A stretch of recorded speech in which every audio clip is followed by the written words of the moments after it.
Welcome back to the Backmarkers, the F1 podcast for new fans by new fans. My name is Mike Hurley, and I'm here with Austin Evans. Hi, Austin. Hello, my friend. And, we're about halfway through, but I feel like there's been so much going on lately that it's nice to finally catch up with you, my friend. Yeah, I think, we just watched Zandvoort this weekend, which was an Yeah. incredible race, which we're going to talk about a little bit later on in the show. We have some news to go through. I would say maybe silly season wasn't very silly, but some stuff has happened. Yes. To Daniel Ricciardo mostly. We'll talk about that in a little bit. But I do want to mention before we get started, Austin, that it is September.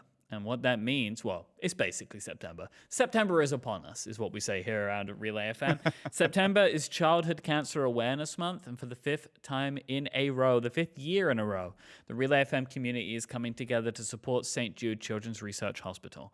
St. Jude won't stop their life-saving work until no child dies from cancer. With your support, we'll be one step closer to that day, one cure closer, one child closer.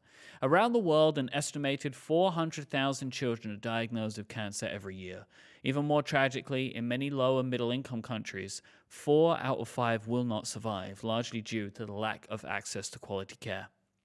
St. Jude Children's Research Hospital and all of us at Relay FM want to change that.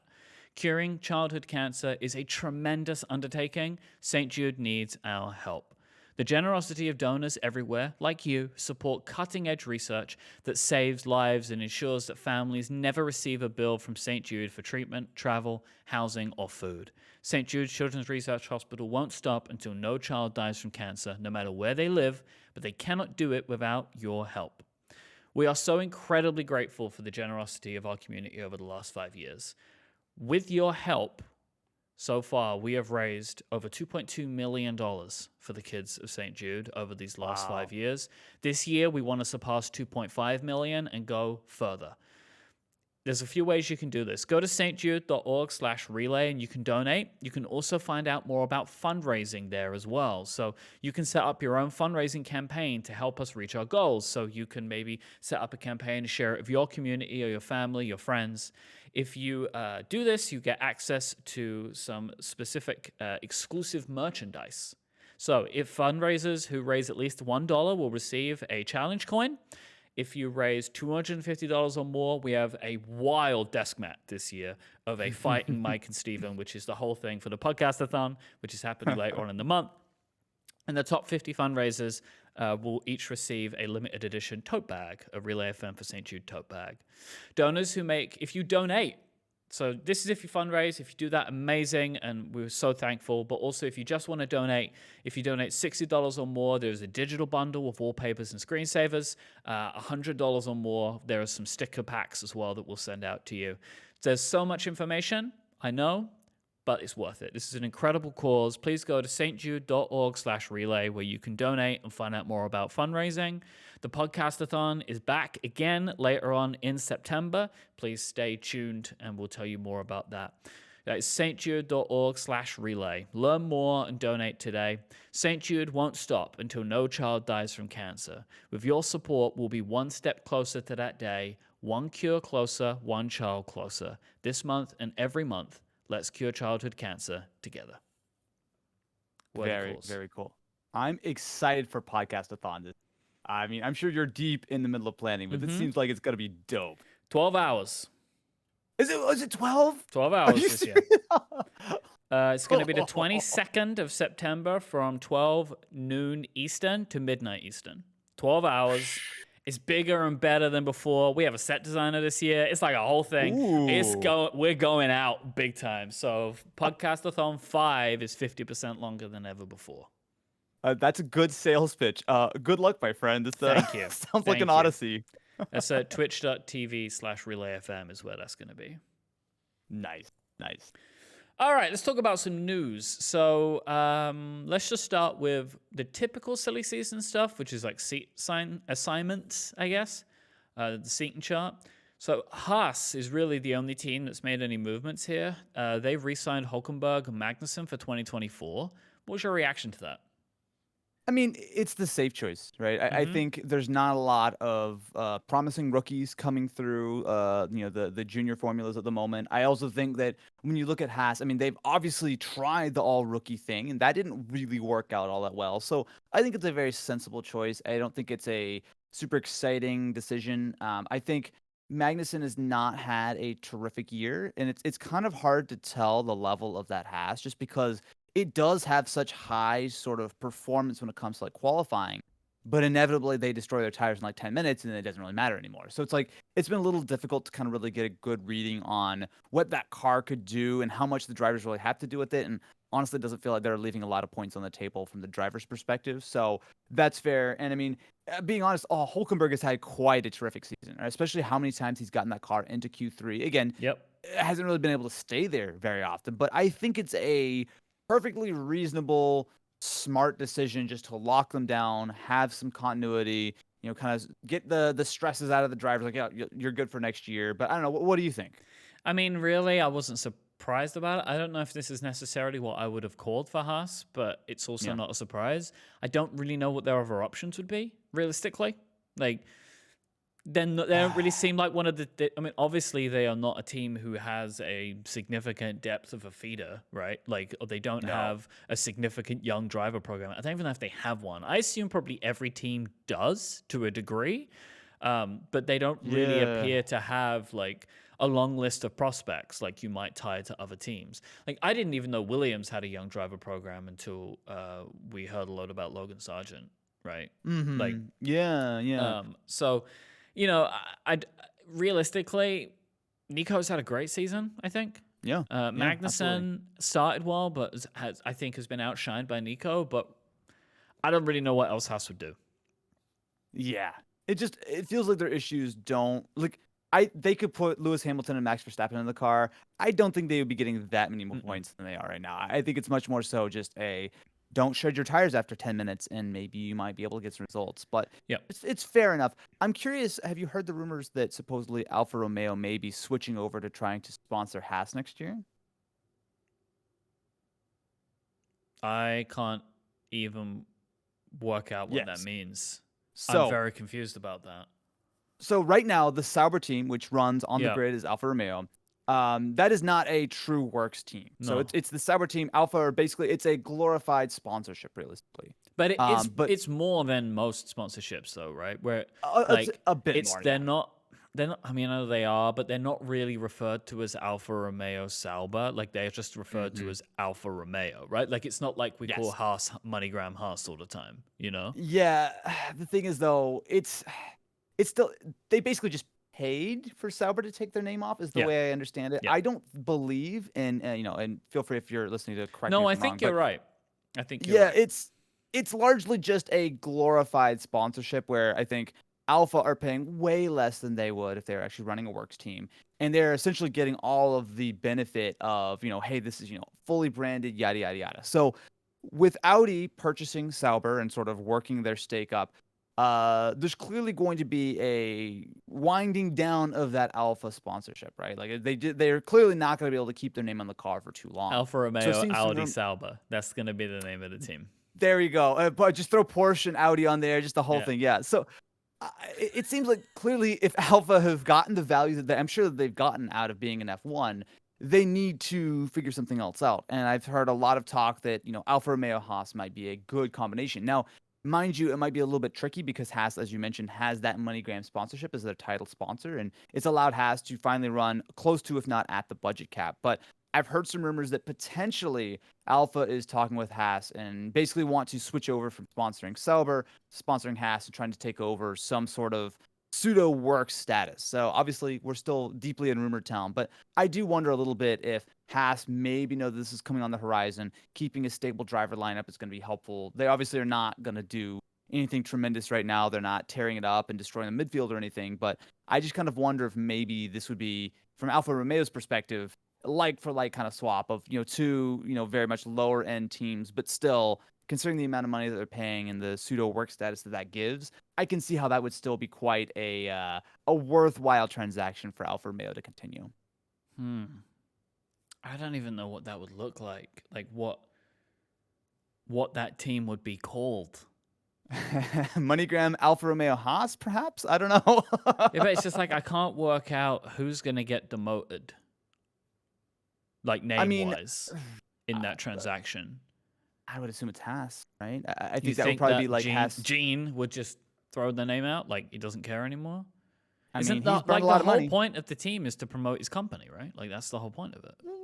Yeah, and also I think he would like to eventually recoup some of the giant piles of cash he's burned on the team. I don't know. Look, again, this is all massively speculative. I have no idea if this is even for sure thing. I mean, I think Yeah. there's some logical sense to it. I mean, look, Um, this Sauber deal, I don't imagine this was something Alfa Romeo wanted to happen no, but I don't think they particularly. compete, right? No, but Like, I they mean, the didn't have a amount choice, right? Because like Audi has exactly. large aspirations and Yeah. want to get into the sport more than Alfa Romeo wants to be in. So I Yeah. wouldn't be surprised, but It's weird though. I agree. And we also, I'm sure we'll talk about AlphaTauri in a little bit, but there's also rumors that AlphaTauri may be rebranding next year, which we talked about, I think, on the last show. It's like, I do think it's a little bit weird when you've got, obviously there's only 10 teams and, other teams such as Andretti have tried to get in and, everyone's really tried to stonewall them out and kind of, no, this is our thing. But then I feel like the identity and the brands of these teams are kind of being sort of thrown around in a very sort of haphazard way where you're kind of just, oh, we're Toro Rosso. Oh, now we're AlphaTauri. Now we're going to be whoever sponsors the team next year. Like, obviously, title sponsors are one thing, but changing the name of the team and the identity of the team feels like it's a little bit of a step too far when it's literally just a purely commercial exercise. So I'll agree. I think that I don't get a warm fuzzy thinking about Alfa Romeo paying a decent chunk of money and just slapping the logos everywhere and just pretending that suddenly, whether it's Sauber or Haas or whatever, is just their team.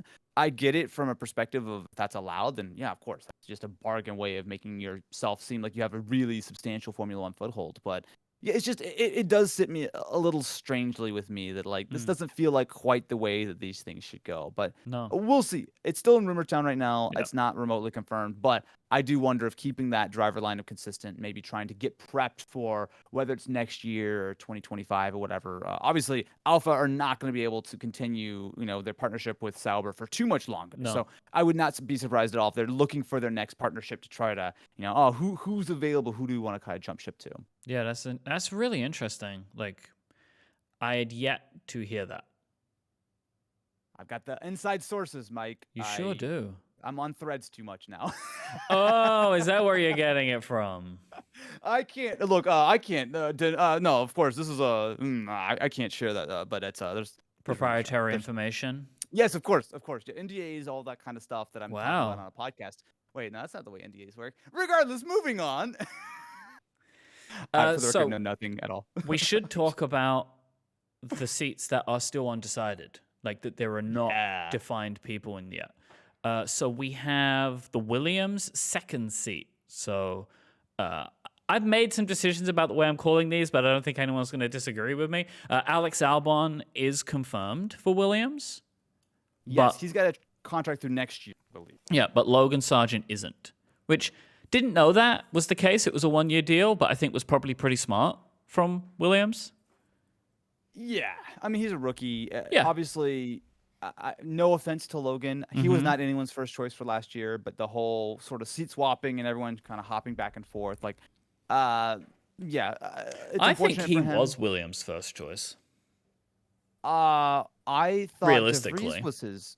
So I was under the impression that De Vries was first choice until AlphaTauri snatched.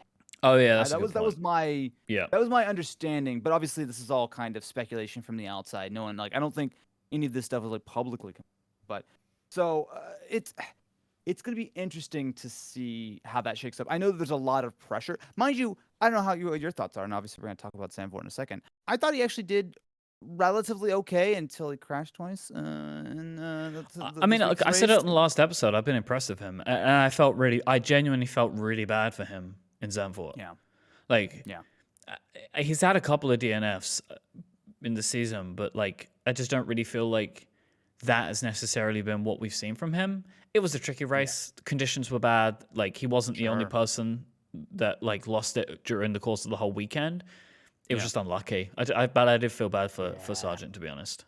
I mean, getting through Q3, it was. I mean, like that was the moment where, like, obviously in hindsight, 2020, he wishes he just would have chilled a little bit, taken that P10, no big deal. But the fact that he crashed in quali and he crashed in the race is unfortunate.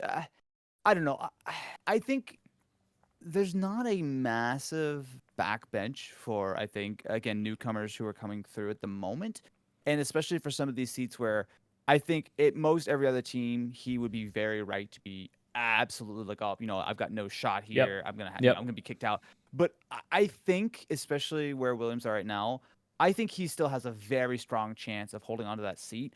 I'm assuming that he's probably going to still need to perform a bit better for the last handful of races or however many we have for the rest of the year. I think he's still going to need to prove himself. I don't think that seat is his, by default. But that being said, I do believe that if I was going to put money on, I would say that he's going to still be around for next year, mostly because I don't really see a whole lot of other people who are lining up to like sort of take that seat from him. I think he's doing just enough if he can get maybe another Q3 performance or so, keep his nose a bit cleaner, I think he'll have it. But I don't know. Do you think he deserves his seat for next year, or do you think that he's kind of maybe running his course?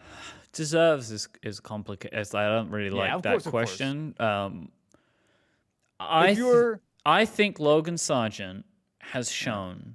It's like, look, I said this in the last episode. I'll repeat it again. Like, there are a couple of ways that things can go for a rookie, and I think that this is realistic best case scenario for a true rookie, especially one who wasn't lighting up the other series, right? yeah, But there are people that have had worse seasons than Logan Sargent this year. yes, And yes, I so, could name a couple. yeah. And so, like,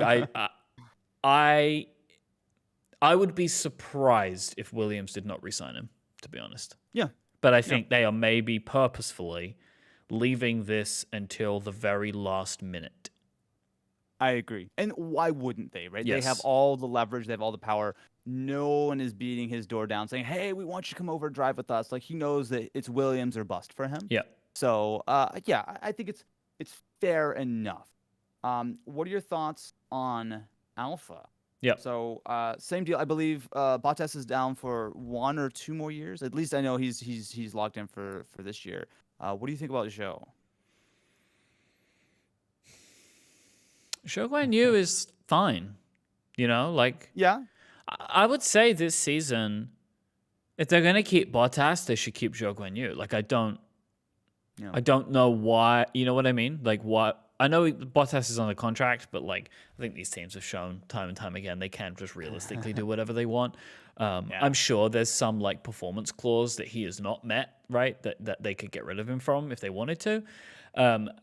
I genuinely feel like Zhou Guan Yu and Valtteri Bottas are interchangeable week to week in their performance, and so agree, yeah. I don't see why they would get rid of him.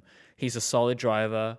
He comes, from a place in the world where there is a fan base, and I have no doubt that this helps with sponsorship, right? As well, Yeah. like it must be good for the team. I think he very level-headed. You don't really see him getting himself into trouble too often.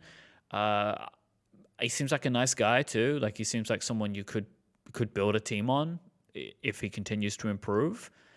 I don't see, to me, I think, except for one, obviously, of all of these, this is the simplest one to just agree. Like, this is, to me, if I'm Alfa Romeo, this is an easier decision than maybe even the Williams decision is. Because, is there another rookie that you could give a shot to and it'd be good? But I kind of feel like, Bottas was brought in to help bring up Zhou Guan Yu, and he's just going to help continue doing that until Zhou Guan Yu can, like, be a stronger person in a team. But he could also be one of these people that get another couple of seasons out of him, we just don't see again. Yeah, I don't think he's like lit the world on fire, but again, that Alfa Romeo is not particularly great this year. And when you see a driver of Bottas's caliber who's just kind of doing his thing in the, grabbing a point here or there, it's not really much to judge on. I will say again, if we're gonna go into Austin's crazy Alfa Romeo rumor town, You know a lot about Alfa Romeo. That algorithm's really like it's the only like the alpha rhythm for you. You know what I mean? You got me. I'm in the I don't alpha think you should rhythm. give me that much credit for that, but I appreciate it anyway. No, you got it. You got it. Supposedly, Alfa Romeo are quite big fans of Zhou, and some I of the think they commercial should be. appeal that he brings. Yeah. Yeah, but also there's a little bit of a rumor that they're quite keen on keeping him, even if they are maybe not affiliated with Sauber. So you could imagine a potential future that if Alpha were to move, maybe they may want to bring Zhou with them. Again, that's like 3 layers down the speculation, but I do know that that's apparently from a branding and Yep. marketing standpoint, they're quite happy with him and they're quite happy with what he's been able to do for them. I would also just feel bad that if he didn't get another season, he still never had his home Grand Prix. I Yep. believe that the Chinese Grand Prix is still confirmed for next year, and unless something horribly goes wrong, that'll actually finally be a thing for the first time in 3 or 4 years or something. So Yep. I would feel bad for him to not be able to do his home Grand Prix. I'm sure that would be a huge sort of boost. But yeah, I agree with you. I think this one's pretty safe to assume that he, barring something horrible going wrong, should get an extension. Zhou Guanyu is 16th right now, and he has 4 points. Valtteri is 1 place behind him with 1 more point. So like that's what they are, effectively interchangeable.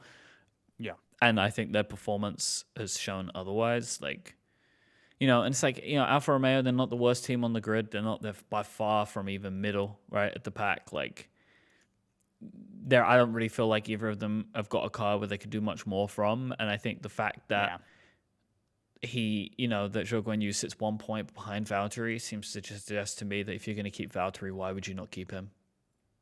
Yeah, I agree. I think it's a bit of a no-brainer. The Mercedes first seat has not been arranged. Lewis Hamilton is yet to re-sign his deal. You know what, Mike? I feel like Lewis is getting secret kickbacks from the F1 media industry to keep everyone busy for a few extra months a year. I just think him and Toto probably decide on these things in February and then just like keep it secret for like 6 to 8 months just so there's something to talk about. That's just my secret pet peeve. Look, is this a conversation? Are we really just going to assume that Lewis is not going to re-sign for next year? Like, come on, right? Right?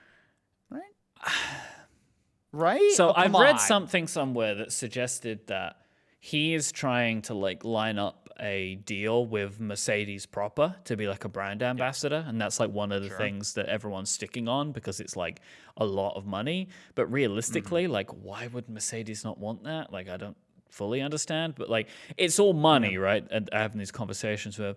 I also feel like, Lewis is probably looking for something Mercedes can't give, which is an assurance of some kind, right? That the way that I look at it, his next shot is like 2026, right? The engine changeover, like that's most likely the next time that Mercedes can do something of note, right?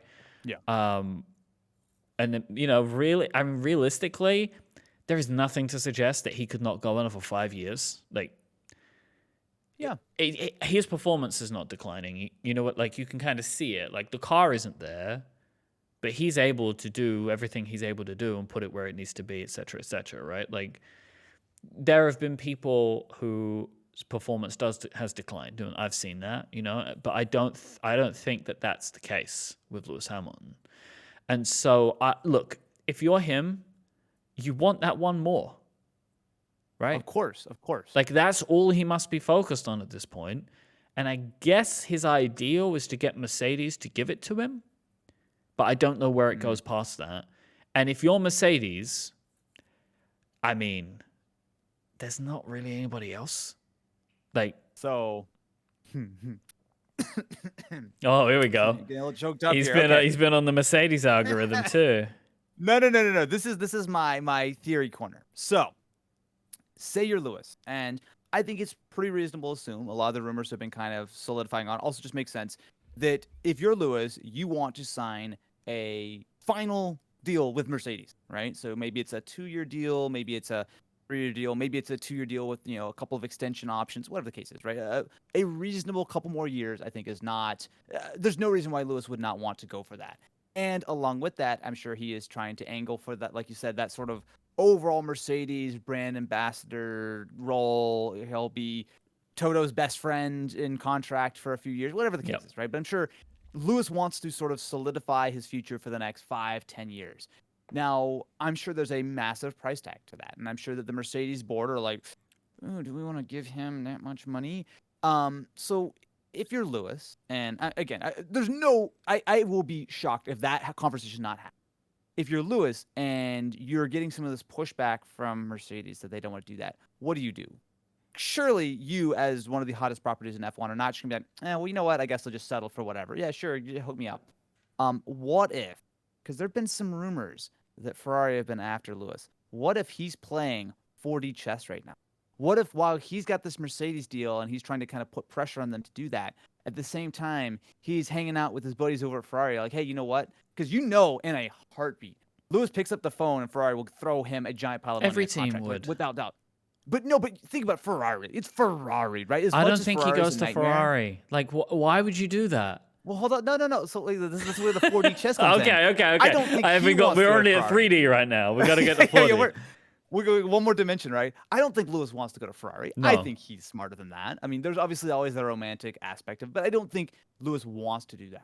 But if he's using that as a bargaining chip to get what he wants from Mercedes, hey, I got this he's like, I got the phone. I'll call right now. Like, that if he wants to play even remote hardball, if Mercedes are not going to sort of acquiesce and give him what he's looking for, there's enough of these rumors around, and it makes a lot of sense. I see your point. I see your point.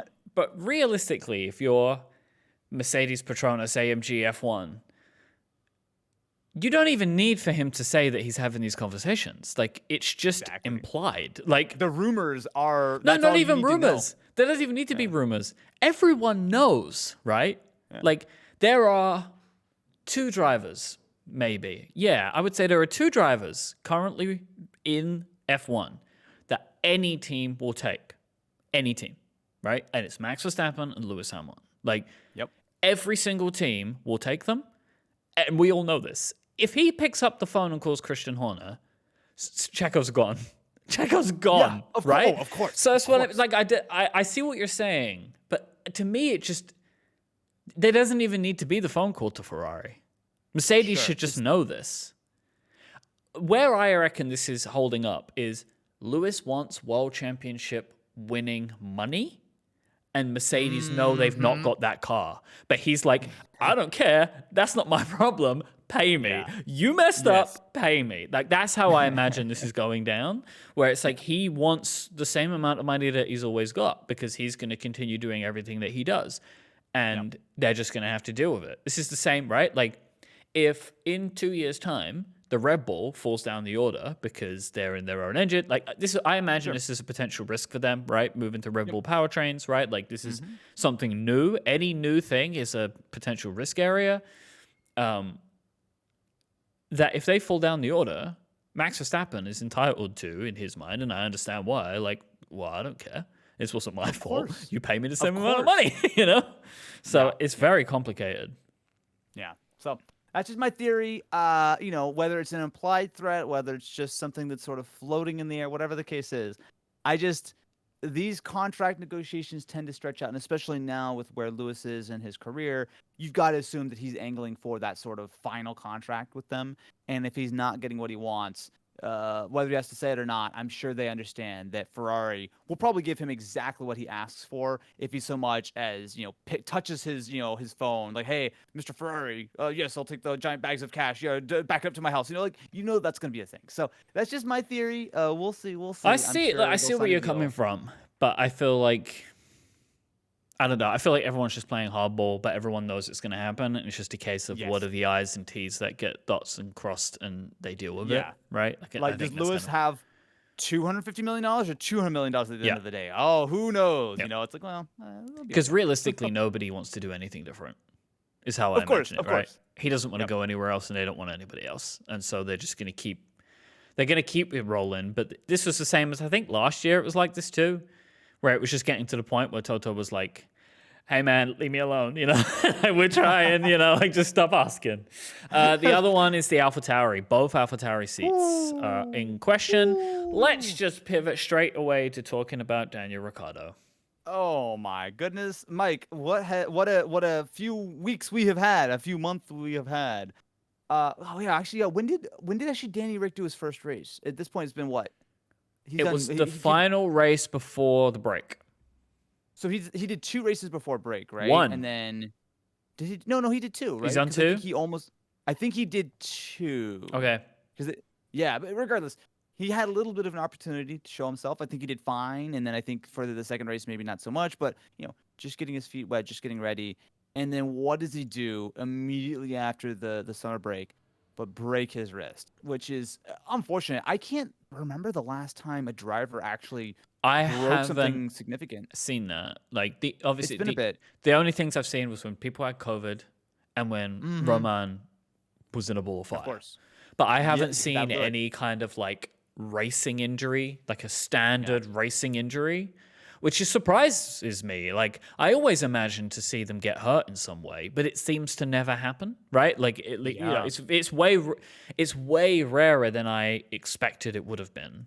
Yeah. We've seen illnesses like not just COVID, but people have been sick and have had to step course. out.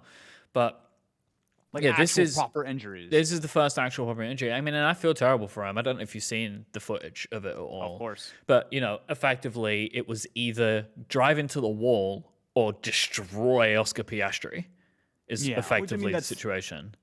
I don't think. Well, obviously Danny Rick is a great dude, and I'm glad he did. I don't think any driver would have maliciously run into the car because honestly, I just don't really. It feels bad to go in the wall. In that situation, I just feel like it was hard to process. It was so fast, right? There wasn't a yellow flag raised at that point, which is like another question of apparently like an issue at Zandvoort with the way that the steward posts are. That corner is particularly bad. Like there should have been yellow flags at that moment. Like Piastri had stopped, right? And then Daniel Ricciardo was next around the corner, didn't know that Piastri was there, and the way he reacted was just to drive. Just basically just take the wheel, hit it right, and hit the wall. And I was hearing about, obviously I've been hearing about this and hearing people talk about it. And something I didn't know, which is like instinctively a driver takes their hands off the wheel for this reason. And I didn't know this, but like you can see, he didn't have enough time, and you can see in the video that when he hits it, the wheel just flies right. And like, and also it's like, he's like, oh man, I crashed. And then he starts to move. He's like, oh, my wrist. It's like, which is also just like, oh, it's so heartbreaking because he's obviously so full of adrenaline. He doesn't even know that he's actually probably broke his wrist. Yeah. Now Liam Lawson's in, and with like no notice, we'll talk about Lawson in a little bit. I gotta say, man, I don't know if he will come back. No, Mike, no, don't say that. Are you trying to say that Danny Rick's not gonna come back? I don't know. I don't know. No. Look. How long is this gonna take to heal? We So can't all I've be heard- Lance Stroll, all right? He did it in Well, 2 he weeks. went to the same surgeon. Well, so I believe that the surgeon who did both Lance Stroll as well as Danny Rick, he's the guy who does like all the MotoGP guys when they inevitably break things because MotoGP is scary. So I know that there's obviously a range of like 6 to 8 weeks is I think what a lot of people say, but also most F1 drivers are very fit and tend to bounce back a little quicker. So my guess is that he'll probably obviously missed one race. He's definitely going to miss this week's race. Probably gonna miss Singapore, so I think my guess is he'll end up missing 3 races. Okay. And I hope that is the terrible? case. Like, I don't want, this is just like terrible. This is just terrible. I feel so bad for Daniel Ricciardo. But I'm just like looking at the team that he drives for. And if Liam Lawson puts in good performances. No, Mike, no, they wouldn't do that. Why they wouldn't love they? all their drivers. It's not. Are you trying to insinuate that the team who is on their 4th driver in the last like 4 races is in some way, shape, or form quick to get a little itchy? I just feel and I'm kick people worried. out? I'm worried for Daniel Ricciardo. I'm just worried for Daniel Ricciardo here. So here's the thing. We've only seen 2 races, I believe, that we've seen him in, right? And he's done fine, but that car is probably the worst on the grid right now, if we're being honest. It's quite bad. We've seen Yuki, which again, I'm a Yuki stan, man. I think Yuki is a bit underrated. I don't think he is up there with like Lando and sort of the elite tier, but I think Yuki's doing a really solid job. I think he's sort of settled in well with his 3rd year. So I do think he's quite a difficult benchmark. I think if you underestimate Yuki, then you would look at all the other AlphaTauri guys and you're like, oh, everyone sucks. But I think if you consider that Yuki, in my opinion, is doing quite well and everyone else is being measured against that sort of yardstick, I think Danny Rick is doing fine. But look, there's no doubt in my mind that Danny Rick will get that seat back for the rest of the year. Like unless something goes horribly wrong, Liam could go and win the next race. I don't think he's going to displace Danny Rick just because I think he has such commercial appeal. I think everyone realizes Austin, how popular I've he got to is. stop you there for a second. No, If Liam man. Lawson wins the next Grand Prix in an AlphaTauri, all right, fair. All right, Fair. it's done. Okay. You know what? I'll give you that. Maybe I'm a little bit more hyperbole, but Yeah. look, I think Liam is going to get a very fair shot of 2 or 3 races or whatever. I think he acquitted himself quite well. There's a couple points in this race at Zandvoort where I was like, I don't know, it's not looking great. He was like way off the back for quality and whatnot, but I think he's going to get a shot. I think they're going to quickly see the level he's at. They're also going to have plenty of time to evaluate, obviously, where Danny Rick's at. They already have the data on De Vries. They have the data on Yuki. I think by the end of this year, Red Bull are probably secretly going to be kind of happy that all this happened because they're going to have every bit of data they could possibly look for on who the best choice is, not only for those AlphaTauri seats, but maybe for that second Red Bull seat. Yeah, they have. I mean, I don't. It's kind of a blessing in disguise for AlphaTauri, really. Like, this is like a terrible thing to happen, but now they get actual real race data on another person. This helps them when it comes to making that decision, right? Like now, like which combination of the 3 will they put in? Yeah. And I honestly could not tell you. I think out of the 3 AlphaTauri drivers right now, I think Yuki is the safest. Yeah, you keep Yuki. I think Yuki is the best choice. Like you just keep him for consistency, and he's doing fine. And then it's that second seat. And I feel like in that scenario, Liam Lawson has to outperform Daniel Ricciardo to quite a degree because if you say Daniel Ricciardo is very marketable, people love him, and so. And also, there is going to be an incredible episode of Drive to Survive about him breaking his wrist. Like the entire season might be about Daniel Ricciardo at this point of Drive to Survive. Like, so we'll see. The AlphaTauri is complicated. It's a complicated decision for them, especially when everyone's like, "Oh, it's going to be Checo. Checo's going to go down there," and like, I still can't believe. I cannot believe. I'm still seeing people say Daniel Ricciardo for Red Bull next year. I don't. What? We're still having this conversation? Like, I can't believe it. He's not. He just broke his wrist. He's got he's gonna have like 4 races. Like, what is he gonna do? That could mean that he could replace Checo. He's gonna win the race. Is about the only thing I think. Like, no, that's Liam Lawson. Liam Lawson's gonna win. No, they're both gonna win races. Oh, they're both gonna win the same one. AlphaTauri back to back. Yeah. So 2 races in a row. It'll be neat. I think. From what I've seen from Danny Rick so far, I have not been massively impressed. I don't think he's done a bad job, but I don't think he has lit the world on fire. I don't think he's sort of made Checo seem like an obvious downgrade from Danny Rick for as far as swapping that seat. And I also see like Danny Rick has been pretty open. In fact, the Red Bull, everyone in the sort of team has been pretty open that like Red Bull is where Danny Rick wants to go. Checo is not doing well enough. Like they're being very clear and really putting the pressure to Checo. And I'll be honest, Checo didn't do a great job this week either, which is still continuing to be disappointing. Like it's this team is not working right now, right? Like Max is obviously working, but no other part of this team really feels like it's working. Mike, I've been team principal on and off when I'm not on gardening leave for the Backmarkers for a bit, right? I would put Yuki in the Red Bull seat.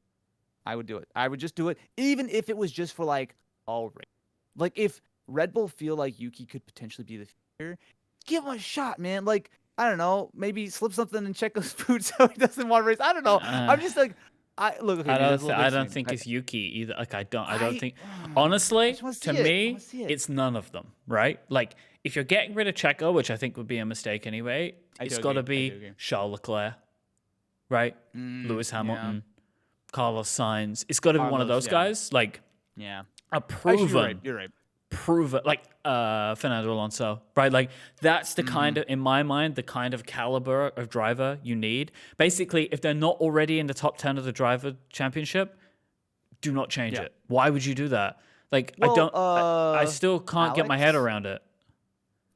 They could bring Alex back. Honestly, I think that would actually be terrible idea. I don't know how. It would be a bad idea for Alex. I agree, but like I think he'd think twice about it. I think he would. I think he's like a significantly better driver. Albon, Gasly, no, don't do it. Right? Like I just can't imagine it going well for them. Like there is a psychological game, right, in this sport. It's psychological and physical, like every sport. It went so poorly for the two of them. Hmm. I would be surprised. I mean, but again, look, I've said these people operate at a different level. They're at a different plane, right? Like Yeah. of focus. But like, yeah, to me, if it's not one of these top 10, except for maybe Lance Stroll, then I struggle honestly to understand why you would get rid of the person who is currently second in the drivers' championship. Yes, he's Yeah. not at the level at Max Verstappen, but come on, who is? Yeah, it's tough. I don't even like talking about Checo that much because like it's kind of sad because like you know that he's got real potential. He can do a good He's job, but showing then it. He's showing it. I well, think he's showing it. Look, this race was bad again. Like he's not consistent, right? Checo's problem is yeah, he's inconsistent. yeah. But he's good, and he's good enough, and he's better than anyone that has been paired with Max Verstappen since Max Verstappen has been so dominant. I do agree. I just think Checo gets in these sort of like phases where like he'll do well and he has confidence, and then something will go wrong, and then it feels like he's just mistake after issue after problem. Like I mean, it's tough. Like I do not envy the Red Bull crew for trying to figure out what to do because they got a lot of puzzle pieces here, and none of them really fit alongside No. Max. But I think for the AlphaTauri seats, it is going to be very interesting. I am not even like well, we need more data, right? So maybe Yep. next episode we'll have a better idea. But Lawson's opening race was quite good, I would say. I think most people would agree that he did a pretty good job. I think Danny Rick is still a huge question mark for what his true level is, and I think that this is ultimately going to only hold him back. So he wasn't really settled in yet, and then he's jumping in now, and he's going to be missing these races. So I think it'll be a real toss up between who gets that second seat, whether it's Lawson or whether it's Danny Rick. But I do think, even though I would love to see Yuki get like a race in a Red Bull or something just to really show everyone what he can do and not in the garbage town AlphaTauri. But I think he's a pretty safe bet for next year. All right, let's take a pit. You got All the right, timer are ready? you ready, my friends? I sure am. Ready All right. and go. This episode of the Backmarkers is brought to you by Bitdefender, a global leader in cybersecurity. In the world of F1 racing, every millisecond counts, and cybersecurity is no different in stopping attacks. Just like a driver needs helmet and gloves for protection, using a device without proper protection can lead to serious consequences. When it comes to protecting your digital life, you want the best security possible, and that is exactly what Bitdefender provides.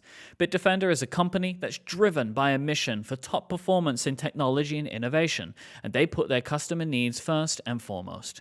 As a global leader in cybersecurity, Bitdefender has been recognized time and time again for its commitment to excellence. They have won countless awards for their innovative solutions and dedication to customer satisfaction. They've been trusted by millions of people around the world to keep their digital lives safe and secure, all while constantly pushing the boundaries of what's possible in the world of cybersecurity. What sets Bitdefender apart from the competition is their focus on innovation and technology. They're always at the forefront of new developments in cybersecurity, working tirelessly to stay ahead of all the latest threats. They use advanced machine learning algorithms to detect and block all kinds of threats in real time, and they provide multi-layer protection that keeps you safe from all kinds of online threats, including zero-day attacks. If you want to protect your digital life with the best security possible, trust Bitdefender. Their leadership in cybersecurity is underpinned by a desire to serve customer needs first and foremost. Head to bit.ly/discoverbitdefender to learn more about Bitdefender and find out the best cybersecurity solution for you. That's bit.ly/discoverbitdefender. The link in the show notes. Go there right now. Our thanks to Bitdefender for the support of this show and all of Relay FM. Time. Okay. 148.12. Ooh, slower. You know what? I think the wheel nut didn't quite go on there. I wasn't ready for the it was inters. hot. No one told me, and I wasn't ready. So You should just come in at the end of the first lap, Mike. That would probably have been your correct move. Don't stay out there too long. They're gonna overheat. the drama of Zandvoort. What a great race! Absolutely Absolutely love it. fantastic race. So I'll admit, this weekend I didn't watch Quali live. I watched it on delay because I wanted to sleep. And Fair. I was glad I did that because there were the two red flags. It was quite slow. This is a race though that I was just like, oh, it's happening! It's happening! It was Yep. so much drama, Yep. right? And especially because I personally love this track. it just feels like it's the most unique on the well, I guess besides maybe Monaco or something. But it's like there's no other track on the grid or on the sort of calendar that is like this, with the elevation, with the swoops, with the 700 cranes they have to have everywhere because there's no way to pull cars off the track. Like it feels like there's a track where there's real sort of drama, and those walls right there. There's passing in some interesting sort of places, even though maybe it's not in a normal race going to be that interesting. And because it's right next to the water, the weather is crazy town, which is perfect for making sure that we have mixed up grids like we did this week.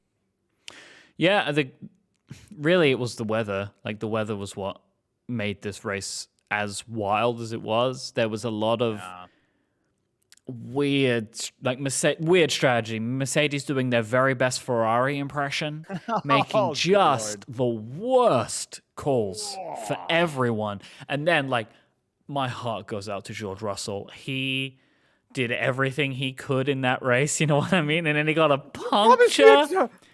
Toto, you promised me a podium. Where's my podium, Toto? Punctures are like, I hate punctures in Formula One. They're so, like, boring and annoying, right? It's like a thing to happen. Like, there's no drama to it, really, unless the wheel flies off. Then, did you see the F2 race?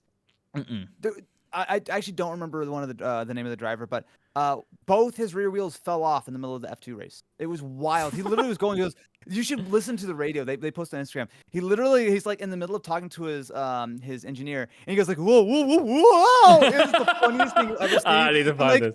You have his onboard, and then like his wheel just goes like boop, boop, boop, bouncing over. It is hilarious. Just like randomly in the middle of a lap? No, I think they were. I think it was a safety car or something, because they weren't like at full speed. Like he was just doing a little bit of weaving, and then suddenly goes whoa, whoa, whoa, whoa, whoa. So he must have had some kind of damage, right? Like for that.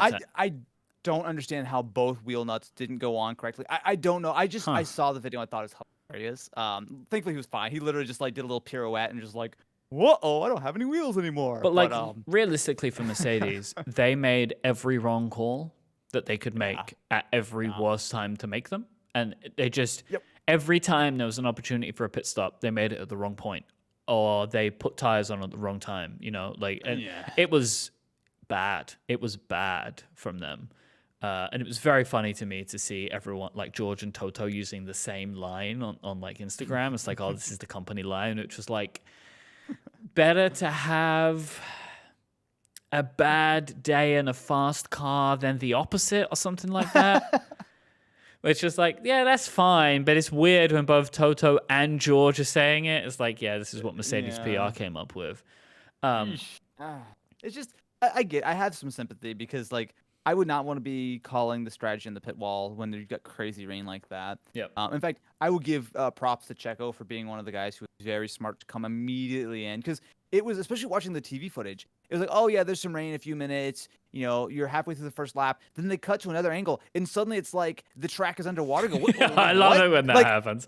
Like, they literally started there's the race a little bit of rain in ago. the pit lane, and then every car's just like flying. Like there was a couple of laps where it was hilarious to watch. Like these cars just very slowly like trundling along and slipping. I loved it. It was great. It was funny when Checo was coming through on the inters and everyone else was on slicks. It looked like when I'm playing F1 and I turn the difficulty all the way down. I'm just like, it was just like they were having two different races. Like those that were on those on Inters or Wets were having Inters were having a completely different race to everybody else, where they were just going so slow, right? And then like Checo's just zooming down the race.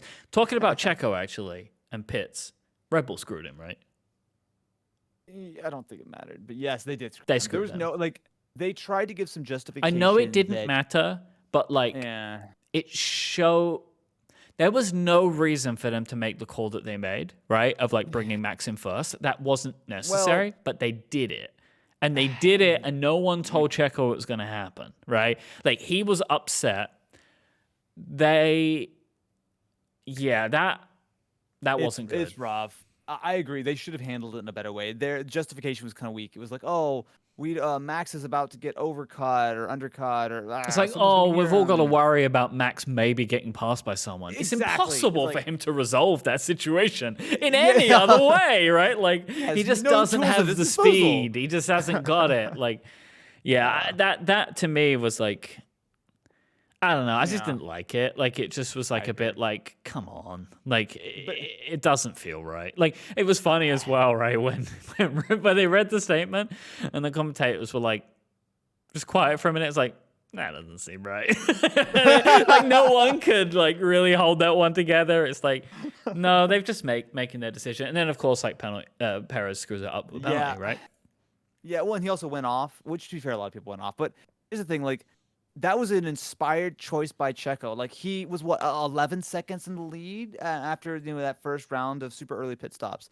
But I think as soon as Max started taking like multiple seconds per lap on the same tires, like I get it that you go a little easy, keep the tires alive, but Max is on a different level. And look, I like Checo, right? I really like Checo, but I can't when you've got Max, how can you not prioritize Max? Right? It just I know it might not seem fair, but But it it's not wasn't a fair It sport. just wasn't needed. I Like, agree with that. I I agree with agree that. with that idea that like you prioritize him. Like, of course, that's kind of the idea, right? It's why you have the like first and second seat essentially, right? Yeah. Of like, there's Yeah. always going to be team orders, right? Like, Sainz is always going to lose out to Leclerc, even though it doesn't make sense most of the time, but he does to do it anyway, right? Like, they were always going to push Leclerc over, etc., right? But just in that specific circumstance, it just felt like unnecessary. Anyway, like, it's not important, but it was just like a Yeah. thing for me where it was like, oh, Checo, Well, man. I agree, but then it felt like it was almost immediately justified when he slid off, he sped in the pit lane, he lost all these places.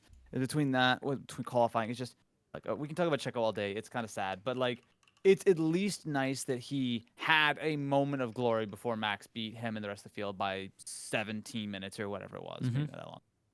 Yeah.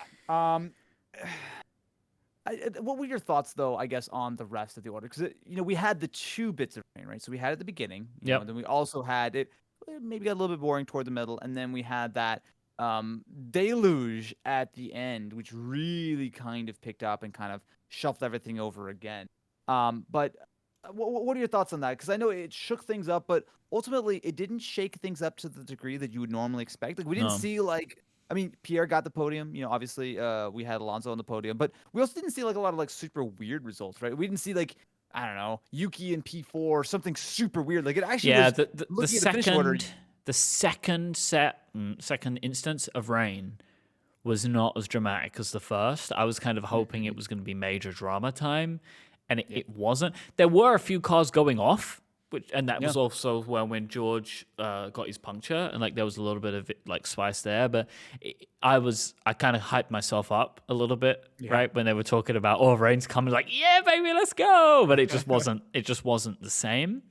But this race was one of the reasons why rain is so actually genuinely important to the sport, because what it can do, right? We had 3 teams on the podium, and like Fernando Alonso P2, Pierre Gasly in P3, both like to me as well as like this was just merit for them, really, like not completely, but like it was, right? Like nothing happened specifically that like it wasn't like the other drivers all smashed out, right? Like Carlos and Lewis and Lando, they're all up there, right? Like Leclerc, I don't even know what happened to Leclerc, right? Like floor damage, I believe. But like that was just rough. That was rough. So like obviously Leclerc was gone. But like, by and large, it wasn't like anything absolutely wild happened. Like it wasn't like we had 6 cars smash into each other on the first lap. But this is what rain can do. It adds different strategy into the race. It ruins the strategies that people have decided on. And there are certain drivers that just do well in these conditions. And it ended up being good. I don't know what happened to Lando. I feel like...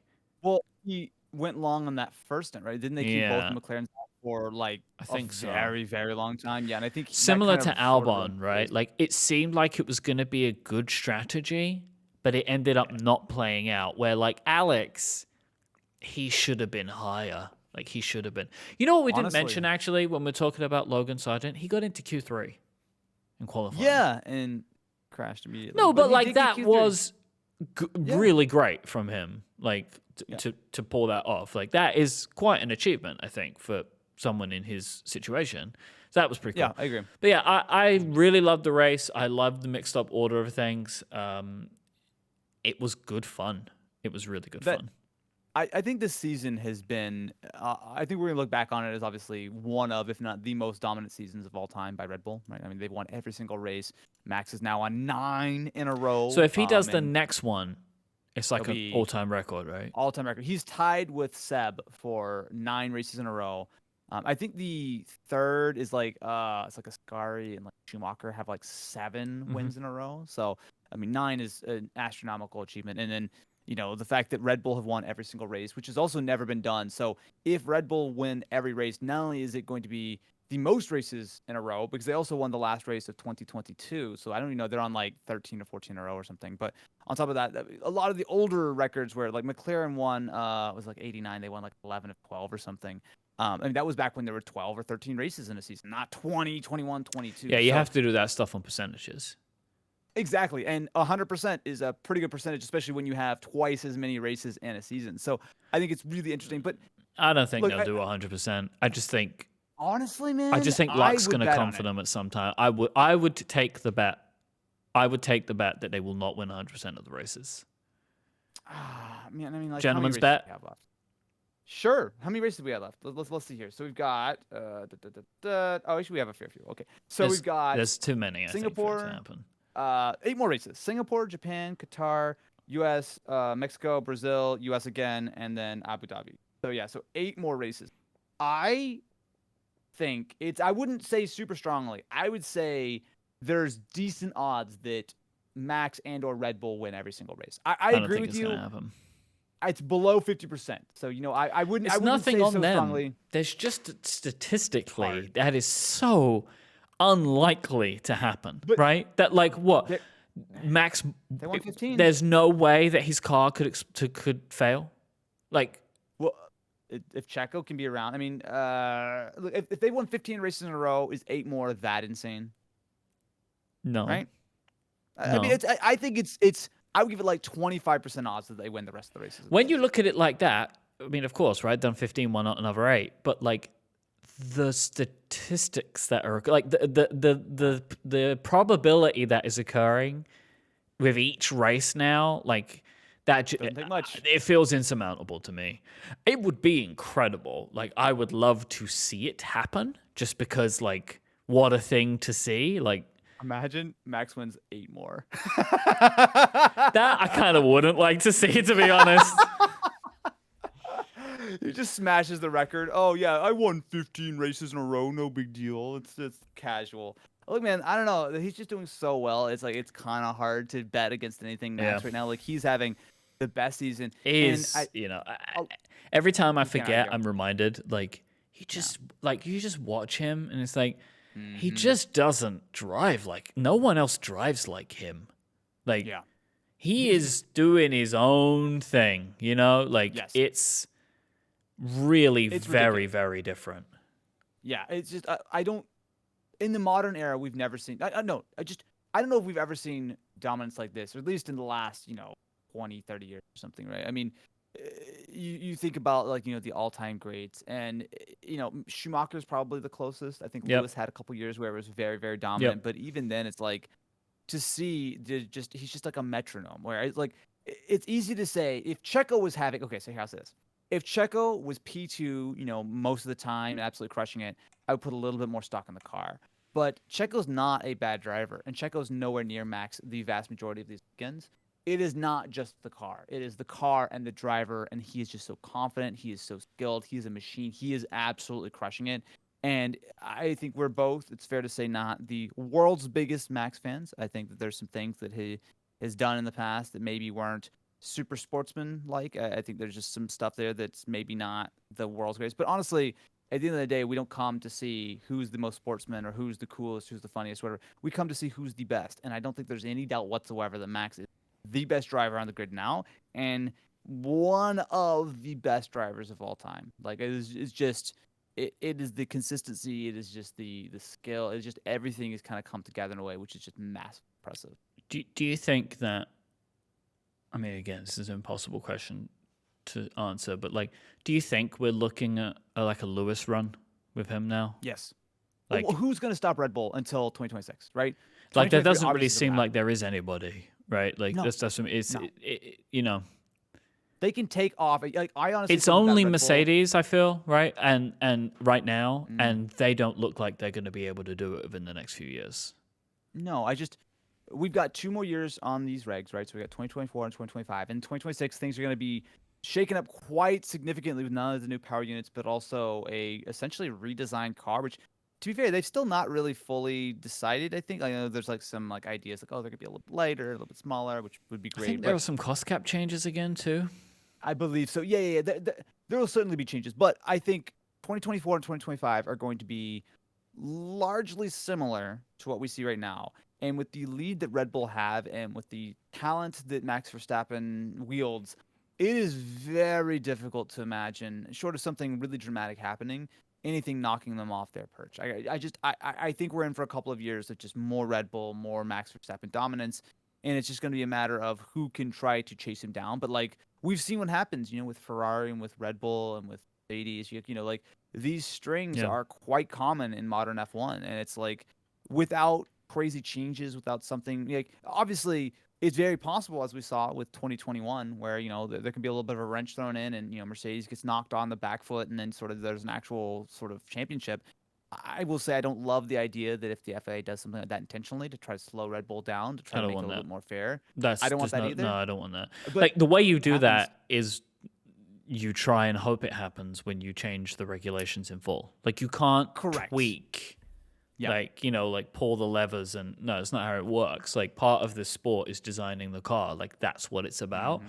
But like so you keep every 5 years or so you throw a monkey wrench in like a big one. It's like, oh, Hmm. you've got to have a new engine and then like you just see what happens. And it's Yeah. been proven that it can make huge differences. There was just an unfortunate situation, and I do consider it an unfortunate situation that it has gotten to the point where there's just one team and then there's everybody else, Hmm. where it would Hmm. be good if it was at least two teams, right? Like in Yeah. 21, where like, Red Bull and Mercedes were there against each other, right? Like they were able to produce a car where we could have a championship contention. And I wish Mercedes were able to do that now. I don't know where they're going to be in the next couple of years. It's not outside of the realm of possibility, but it's very unlikely. Agreed. I would love to see more competition. I think everyone would, but ultimately, I don't want to see. I don't want to see it artificially changed. And mind you, we're watching a sport which is ostensibly supposed to be fair, but I think the entertainment factor is certainly a big part of it. And I don't know. We'll see. We'll see. I don't want to Mm. get too ahead of ourselves, but I just think we should maybe all take a moment and appreciate that we are really witnessing history right now with just a driver who is unbelievable on top of his game and a team who really are just unbeatable, right? I mean, the reliability is there, the pit stops are there. Obviously, the car design has been absolutely on point. The driver has just there's no part of the Max Verstappen Red Bull team which is not at absolute peak everything right now, and it's just like it's impressive to witness, even if it's not the most exciting thing. But the good thing is, P2 and down has been quite exciting. So it's like you kind of get the best of both, where it's like, all right, well, obviously Max going whatever it is, cool, whatever. But P2, P3, P4, way up in the air pretty much every single week, and that's something I like to see. Last thing I want to mention before we go today. Liam Lawson finished ahead of Yuki Tsunoda. Okay, Mike, we don't need to talk about that. I was just trying to make my side pitch for Yuki for Red Bull. That doesn't make it look Lawson that was at much better. 13th, Tsunoda's at 16th. I just think that is incredibly, incredibly impressive. It is. Yuki had a penalty. Yuki would have probably been like P11 otherwise. What Like, it did was, Yuki have a penalty for? I missed that. I actually believe was it speeding? Well, do you know I'd who have to didn't check. speed, Austin? Liam Lawson. You know what I'm Yeah, saying? That he guy wasn't was fast slow. enough. He was no, he made some moves, man. Like, look, because it wasn't like he wasn't lost. He wasn't last. He wasn't last. I'll give him that. No, again, I think Liam did a terrific job. I think he did a very, very solid overall first weekend, first outing. He finished I, ahead of Valtteri Bottas. I mean, look, it was raining, and it was a little slippery, and everyone had to kind of maybe be a little bit more thoughtful. I don't know. It Well, was this is fine. interesting. By the classification, George was not a DNF. He was actually Really? 17th and was a minute behind. And I think this is like looking at the F1's website. I expect Yeah. it's one of these things where he did enough of the race that they classify it. Huh. Interesting. I But did not he's know not that. considered a DNF. He's plus 55 seconds. Interesting. Yeah, I see that as well. Isn't that That's interesting? very strange. I actually thought that he had. Did he actually finish the race then? No, I Because don't yeah, think he he's so did. far behind. Huh. Interesting. I don't know. You know how they have all these weird rules, right? Where like, if you do X percentage and like it's all that nonsense. I'm sure there's just some reg that he's got like whipped up in there. I mean, it says he did 72 laps. Also, Tsunoda received a 5-second penalty for causing a collision. I don't even Do you know know what who that didn't was. cause a collision? All right. All It is because for a lot of the race, no one was around him. But that wasn't how it finished. Liam Lawson to the moon, baby. All right. Liam Lawson confirmed replacing Mercedes. Oh, Second fantastic. seat. That's it. I think you confirmed it, Mike. That's His it. We got Liam Lawson coming. is going to be the first seat in Mercedes. Liam Lawson There we go. with the backup of George Russell. Yep. And Yuki will. I just think I it's interesting, right? Like he came in at a moment's notice and he pulled out a performance, and so I'm fascinated to see how it progresses for him over the next few weeks because it does just make that AlphaTauri thing more interesting and weird. Oh yeah. And That's the number one thing to watch. Can you for the rest of imagine the being year, Daniel right? Ricciardo and like just watching that? Oh God. He's gonna be like he's in the middle of his like training montage right now, where he's like he's like watching on the TV like Liam he's like dreaming of Liam on the podium and he's sitting there like he's doing the jump rope. It's all slow motion and cool dramatic music. It's Danny Rick's gonna come. He'll be fine. He will get more races this year, and Red Bull will have one heck of a decision on what they do with their various seats and how they want to fill them for 2024. Who knows, by our next episode, it might be all decided. We'll be back again later on in the season to give you all an update on how we are feeling with the 2023 F1 season. Thanks so much for listening. Please go and check out stjude.org/relay. We are asking you to consider donating to St. Jude Children's Research Hospital all throughout September. Until next time, say goodbye, Austin Evans. Goodbye, and I hope that the next 8 races are full of rain and chaos.